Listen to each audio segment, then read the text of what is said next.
Hello everyone, Ramadan মোবারক। আজকের আরেকটি blog নিয়ে চলে এসেছি। তো পরিবারের সাথে সবাই মিলে ইফতার করলাম, সেটাই শেয়ার করছি। এই যে আমাদের সেহরির খাবারগুলো অলরেডি রান্না করা হয়েছে। ডাল, মুরগির মাংস, ভাজি, রুই মাছ ভুনা। আজকে যেহেতু সায়েম বাসা ছিল, বসে বসে টিভি দেখছিল, যে আলু চপের জন্য অলরেডি প্রিপারেশন নিয়ে নিচ্ছিলাম।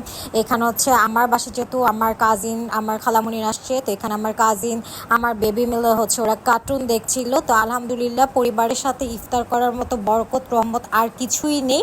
তো এই যে ওরা কার্টুন দেখছিল, তো কার্টুন দেখা শেষে আমি আলু চপ রেডি করে ফেলেছিলাম। এই যে হচ্ছে আমি মাঝখানে একটু স্ন্যাপ নিচ্ছিলাম। এই যে আমি আলু চপের জন্য রেডি করে অলরেডি আলু চপ ভাজা শুরু করে দিয়েছি, যেহেতু ইফতারের আগে গরম গরম আলু চপ পরিবেশন করব।